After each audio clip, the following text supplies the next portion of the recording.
Hi everyone and welcome to the Sunday show. I'm Kuhinoor. Hope you're all having a wonderful Sunday. It's quite windy outside. I was driving and I was just seeing people and their hair everywhere. It's all crazy. But I hope you've got your warm cup of tea with you and you've had your lunch and you're all ready to go. Because today's show, I can't wait to speak to my first two guests. I don't know about you, but family is so important, isn't it? And it's the root of everything, that, you know, having people that love you and are there for you all the time. And the next story is extraordinary, and it also makes you realise how lucky we are to know where our family are and if they're safe and how they're doing. I actually have Lutfur Rahman and his son Danyaal Rahman, who are in the studio today because Lutfur Rahman has done something incredible, and I'm going to go to him and actually talk to him about it. But he retraced some history about his family, and it's about his grandfather who left Bangladesh and went to the US in 1947. Okay, so over 73 years ago, and it's a story about him. And I can't believe how great the story is, but let's speak to Lutfur Rahman. Hello and good afternoon. Yeah, how are you? I'm fine. Good, how are you? Yeah, fine, thank you. Fine. Now, this story is incredible because you retraced your history, right? Your grandfather left Bangladesh and went to, well, it wasn't even Bangladesh then, was it? Yeah, it's Pakistan. Yeah, exactly. Yeah. Left and went to America. Yeah. At that point in time, your grandmother was pregnant. Yes. And with your dad. Yes. But a lot happened after that, and I just want to understand from you what happened. What happened? Yeah. Because this is a history for us as well. Because I born in 1974, is 2 years after my grandfather passed away. So I grew up as a history that my grandfather was in America and he died. So that's my story. And my grandmother was alive that time when I born. And my grandmother, as soon as I grew up, so I knew my grandfather. And I used to call my grandmother Dada, never but say Dadi. And my mother always said, why I'm calling her Dada? Because my Dada is America and I never saw her. So we call her Dada. So although she's a relation as a Dadi. So, and we grew up with her, and we always talk to her, how did Dada look like, because she only knows. My father didn't see pregnant, so she always has a good things. Only 2 years memory. I mean, she had lived with her him only 2 years, and then my grandfather went for the better future for all of us. I mean, obviously, my grandfather at that time had 5 brothers, siblings, and 2 sisters, and my grandfather was the eldest one. And obviously in our community and still today, eldest one take the toll and they went for the better future for the family. And my great-grandfather passed away that time. So my grandfather was the main bread earner and everything. So he left through ship, not the plane, through ship, working as a ship, and through all the way to America and stayed there. And so in terms of the history, my grandmother was not educated that much because she couldn't read and write. Okay. And so she just tell the story that how amazing my grandfather was and everything, and all the only 2 years story. And she'd only so she was with him for 2 years. Only 2 years. He left. Yeah. And she never saw him. She again. never saw. And oh my God. And not only, and that time, every time I was trying to talk her about the history, but any letter, anything she had, she said nothing. And the nothing is because when I realized that I need to trace something. Yeah. So I said to her, or her, my other grandfather who were in Bangladesh, my father even, that time I asked my father as well. They said nothing. And the main reason is, in 1971 there is a war, obviously freedom fighting war. And we had some letter from my grandfather's side in 1960, 65, 70, up to before he died, 1968. all was burnt out. I mean, no letter was recovered, because in freedom at that time, maybe if there's a foreigner, the letter was there, then maybe it's from Pakistani, they torture, and not only this, my father went to fighting in favor of Bangladesh. So my grandmother was scared that if any letter found out, so she got rid of she the got letter. rid of everything. Oh my goodness. Okay. But she kept one picture, one photo, which is my step uncle.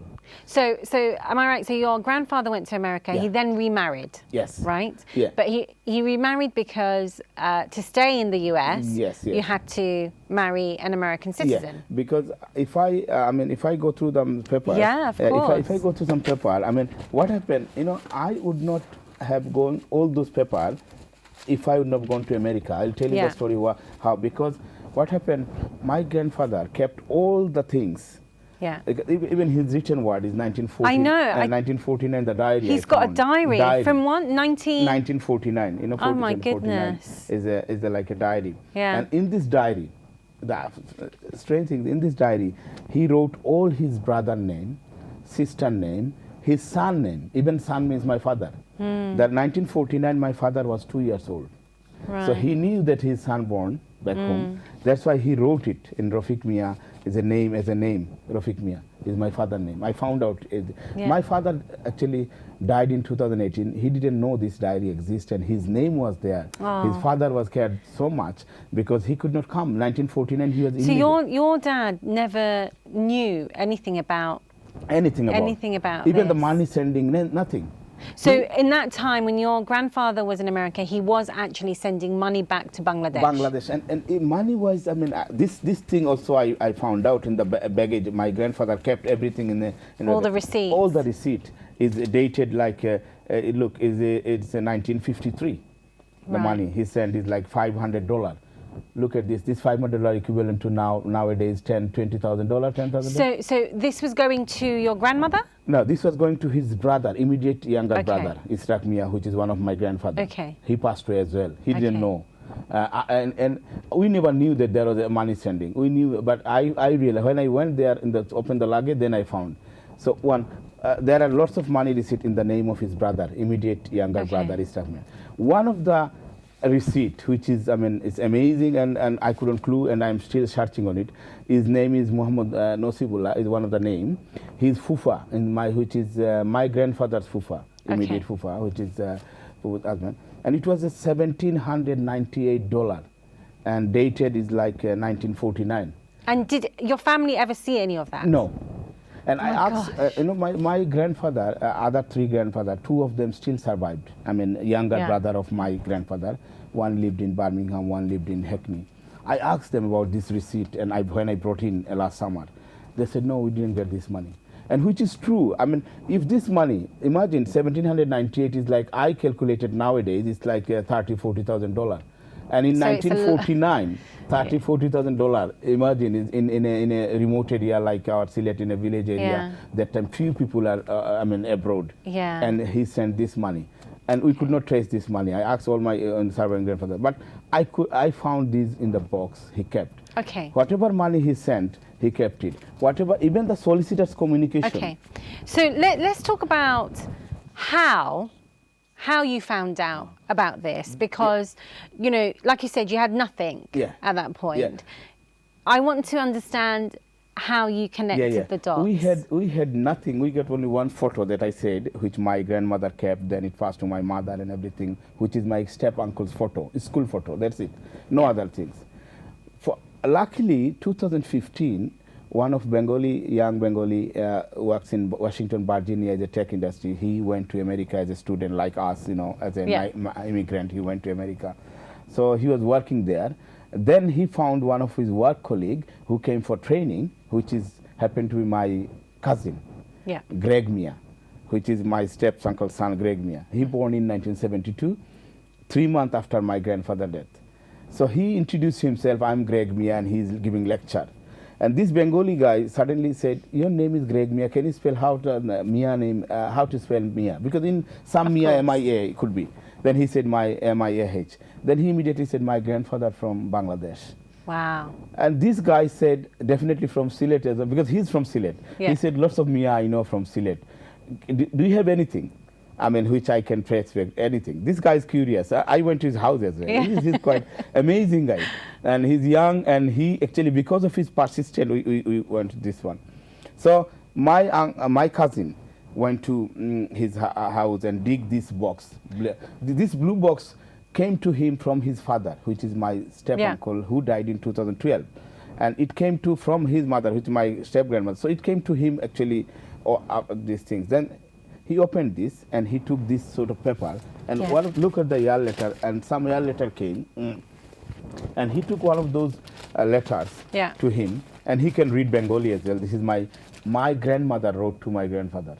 Oh. It was in 1968 or something. Oh my goodness. About my father, that your son is grown up now, he's getting married. I mean, he's a married age, so come, please see your son, things like this. It's so heartbreaking. And I knew that time that maybe my grandfather was ignoring because of the marriage, but a real fact is actually he was bedridden. In all the letter and everything, I found out that money he was sending when he was able to earn.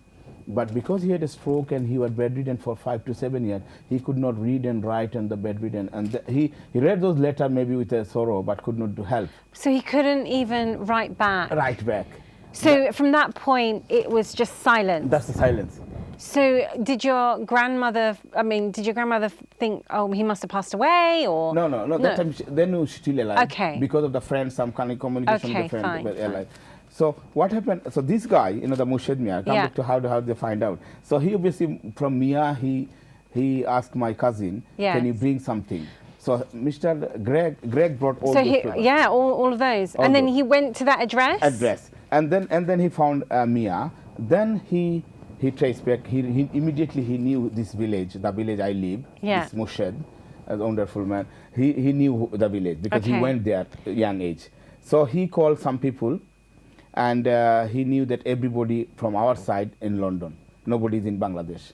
But actually he didn't know that my parents lived in Bangladesh that time. Right. Murshid also didn't know that my parents still lived in Bangladesh. Although our brother, we got 2 brothers and 1 sister, all 3 of us at the moment in London, in UK. So 2015, that's it, finished. 2017, he went to Bangladesh for his brother wedding, Mr. Murshid. He lives in Sylhet town in Shilam. So one day he said, he's still curiosity because he's work colleague. He wanted to surprise Mr. Greg that I found your family's things. So he went to our house straight away, Mr. Murshid. And he found my father and mother and said, look, I came from America and I got your thingy, and he showed everything. And then my mother showed this photo, one of the photos, school photo, that we got only one picture. Of your? My step-uncle. Okay. Greg's father. My cousin's father. Yeah. One photo, nothing else. No other letter, nothing else, Then this Murshid guy, nowadays WhatsApp, Facebook, immediately he WhatsApp this photo to my cousin. Look at this photo. And my cousin said, this is my father photo. And they said, look, not only your father, you got your step-uncle, auntie there, and your cousin, all are living in London. I got whole things. And my mother immediately called me while Murshid was there and said, we got this amazing That's things. incredible. And then I got the number from Murshid to my cousin, Greg. So you called him? I immediately called. I couldn't wait. I immediately called you and I said, I'm your cousin and things like this. And then he gave me his Facebook ID and immediately become friend. And then I got all the story of Facebook from his mother. Amazing, everything. So then you went to the US. Yes. Now, Danyaal, you went along as well. Yep. Talk to me about your experience. So obviously we went for a holiday, but then the first step was we went to New York, and then we went to New Jersey, and then we went to my granddad's grave. Sorry, not my granddad, my great-granddad's grave. Yeah. And the thing that surprised me the most was the fact that there was no headstone. Like, there were headstones everywhere, but then his was just a piece of land. And it was quite surreal because this person has, he's like the star of our family. Like, he's like kind of the head, and he's been through so much. And because obviously I've heard stories about him, but I was in the same position as my dad or my great-grandma and probably my great-granddad's brothers as well, because I didn't know that much about him. And plus because, I had the opportunity to fly out so far just to meet my great-granddad, to see my great-granddad's grave, which his own son couldn't do. Yeah. No, it's quite depressing actually, because like my great grandma couldn't meet him, Yeah. or met him for only 2 years, and you know, it just felt weird. And plus, But I know it must have been really tough, but it must be also so nice to know that you have a family, you know, an extended family that you weren't aware of, and I think that's what's magical about social media and all that kind of stuff, that you were able to connect those. So it must have been tough, but at least you got to hear stories. We have a short video clip of some photos, so let's have a look at that, and then we'll come back to you. Okay.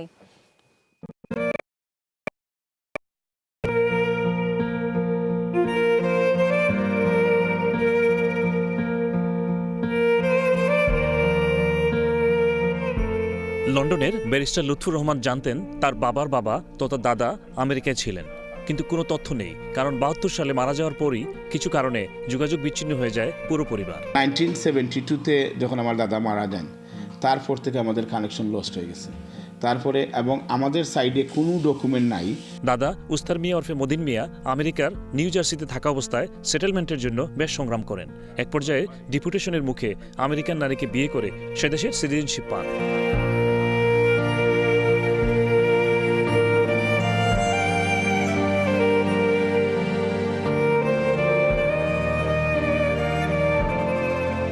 Earliest record আমরা 1949-এ পাইছি, এবং উনি অনেক fight করছে settle হইতে। ওনার 1960-তে গিয়ে উনি American citizen হয়েছে। বাট এই 13 বছরে আমাদের সাথে যোগাযোগ ছিল, আমাদেরকে যে টাকা পাঠাইছে, যেমন অনেক টাকার রিসিট আমি গিয়ে লাগেজ, আমি যে ওনার বাসায় গিয়ে যে একটা লাগেজ পাইছি, যে একটা বক্সের মধ্যে উনি সব রাখছে, ওইখানে একবারে বিগেস্ট একটা রিসিট আছে, $1798, এখনকার সময় $25,000-30,000 হবে। একটা ডায়েরি পাইছি আমি, 1949-এর ডায়েরি, ওই বক্সের মধ্যে। যে ডায়েরিতে আমার সবচেয়ে দুঃখী হলো আমার আব্বার নামটা পর্যন্ত লেখা আছে ওই ডায়েরিতে, যেমন এই যে রফিক মিয়া আমার আব্বার নাম ওই ডায়েরিতে লেখা আছে 49, কারণ তখন আমার আব্বা কিন্তু 2 বছর ওল্ড। তারপরে এখানে আমার দাদির নাম আছে। 22 ফেব্রুয়ারি 2017 সাল প্রথম আবিষ্কারের সূত্রপাত। আমেরিকার এক তরুণ বাংলাদেশি ছুটে যান লুৎফুর রহমানের গ্রাম বালাগঞ্জের উসমানীনগরে। 2017 সালে এসে আমার কাজিন গ্রেগ মিয়ার ওয়ার্ক কলিগ, উনি আমাদের বাড়ি থেকে আমার আব্বা আম্মার সাথে দেখা, এবং তখন আমার আম্মা ওই ছবিটা দেখাইছে যে আমাদের কাছে একটা ছবি আছে। ওই ছবিটা হলো আমার কাজিনের বাপের, মানে আমার স্টেপ আঙ্কুলের, গ্রেগরি মিয়ার। ওই ছবিটা ছেলেটার সাথে সাথে হোয়াটসঅ্যাপ করে আমার কাজিনকে পাঠায় বলছে, দেখ তোর আব্বার ছবি তারা এখনও আছে এবং ওর ভাই আছে। প্রাথমিক তথ্যের পর 2 বছরের যোগাযোগের ভিত্তিতে 2019 সালে ব্যারিস্টার লুৎফুর সপরিবারে আমেরিকা যান। নিউ জার্সিতে দাদার কবর জিয়ারত করে ওয়াশিংটন এসেই সামগ্রিক আবিষ্কার, আমেরিকান চাচাতো ভাই গ্রেগরি মিয়ার ঘরে। সে গলায় দৌড়ি আমার প্রায় কান্না, মানে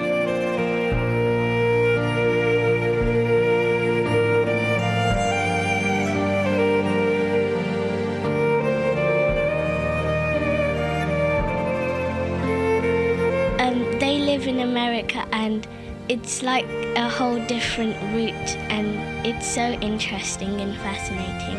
Interesting history that happened so long ago, is for it to suddenly come back. Like, I have family in America, and it's quite nice to say that. it's very rare to find a story like this, and the fact that I'm involved in it somehow I have a direct blood link. অনেক বেশি emotional feelings ছিল যে এতদিন পরে যে তারা পাইছে দাদার খবর, ওখান থেকে মাটি নিয়ে আসছে।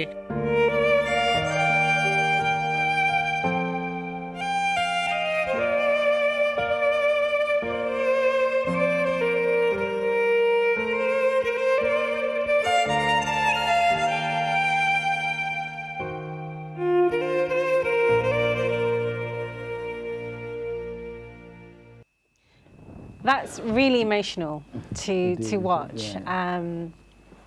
but it's very emotional. I want to talk to you about your grandmother.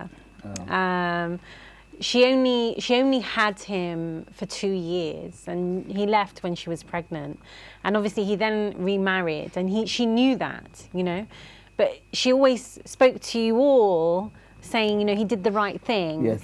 And you all found it quite difficult to see a woman who'd sacrificed her life and spent her life on her own for so long. How does she say to herself this was the right thing, and how does she live her life? Oh my God! I mean, I grew up because I came into this country in 1996, so I spent my 22 years with her. Yeah. And every time when I grew up, because she was looking after us, and what I'll tell about her story, every time I ask how's the grandfather and how it is, she never ever said the negative things. She always said positive. Your grandfather was nice, and your grandfather did these sort of things, and it's the right things because your grandfather was the main bread earner and went there. And why I said he got married, I mean, and you left behind. He said no, he had to marry because of the settlement. If you'd not have married, they would have sent him. And because I heard from her side as well, she said that the investigation went on from American embassy in our house in 1960 or something, and they said no, he didn't have any wife back home. So that means he knew that she was actually no more and everything over there. But she told one thing always, that your grandfather sending money and keeping up, your father and other brother. My grandfather got other big family, and she just and then she hoped, her only hope was her son, which is my father. Yeah. And my father was brought up by my other the uncles brought up, and my father knew that her father, obviously is not coming back. And when my father was also not established, in a way, like my other grandfather came to London, UK, and got a better life. And my father went to Saudi Arabia, which is, as an immigrant, is not that much opportunity. So we got two brother and sister. So we struggled with my mother. My mother knew that we got a starting good life. My grandfather was America, and we were trying to find the route. One day we could have been America. But we struggled. We struggled with my grandmother, along with my grandmother. My grandmother, amazing lady. You couldn't believe. Every time if I say, she was concerned about my study. She knew one day if I study well, one day I'll come and I'll do this sort of thing. So every time if I say the exam, she did the fasting, she did all the charity work. Amazing. Then that remind me. And when I came to London, really, and then when I become settled, my life was also, it took me 10 years to become settled in this country and finish my study. As soon as I become settled, I immediately, I thought that I had to bring this lady, because the lady, I owe too much. My grown up, everything. And my mother said, your grandmother is not well that time. She's, old age. And then, but I sent her sponsorship, and my father and parents along with her, she came. So she came? She came at last to London, at least overseas for the first time, went to a plane, came to London. This for the first, no, she went to Hajj, obviously I sent her to the Hajj as well. So she came to London, she saw all her, the other siblings and everything. And my wife used to joke with her as well. Why did you stay? And then she said good story. Yeah. My wife said, on earth this lady only lived 2 years, and imagine this nowadays. She didn't remarry or anything. Nothing. Yeah. And she lived through with 4 young. They were, brother-in-law. Brother-in-law, four young brother-in-law, immediate 4 young brother-in-law, and lots of people. And the story is that time there was no rice mill. She used to do this sort of thing. She used to do this, and she cooked, and she took all the things. And luckily at the end of the time she came, and she was a happy life, at least since 1996. I tried my best to give her a better things, but she didn't know the things I accomplished. The thing she didn't know that I would be able to one day to go there and pray there, and this, she would not survive them to see this one. So this is another sad story. But she was amazing lady. You can't say this thing. Well, we don't have much time left, unfortunately. Yeah. But before we go, for you, Danyaal, you're 16 years old, and you've learned a massive part of your history and your heritage. What has it meant for you to discovering this side of the family? Like everyone says, you can make a movie out of it. And I don't know, because I've always accepted the fact that I have family here. This is my family in London. Like the people who I see, go to their houses, and then just have another a half of a family just undiscovered, and just to come just to come to terms with it is quite it's quite hard, because you're just used to seeing everyone around here, and then you just have another side in America. Of course. Yeah. Of course. It was interesting, definitely, because the story after story after story. You should do a reunion. Like, Yeah, you know, with the family in Yeah, they are America, coming. go to Bangladesh. Yeah. or That's what my plan is. My cousin, the Greg, I told him to come to London, then we'll go to back home. But now the reunion with us, my parents unfortunately passed away in 2018. They knew that we found out everything, but this letter they didn't know. This box, I mean, they didn't know. So did they know much about their Bangladeshi heritage? Who? Your cousins? Because My cousins knew that with this one, then I actually shared the story, but they knew their grandfather from Bangladesh. Okay. They knew their grandfather from Bangladesh, and they knew this story, but they didn't know all those things. We survived. We are there, one family. He's got an uncle, which is a cousin like us. Yeah. They didn't know. So then now we went there. But I invited him, and he said he'll come. And one day I'll take him to back home and go and meet with him. Well, listen, thank you so much to both of you for coming. It's an extraordinary story, and honestly, it's choked me up. I think it's wonderful, and I can't wait to hear about your reunion Yes, I'll do. and everything. So please do keep in touch. It is. Okay? Thank you very much. Thanks for All right.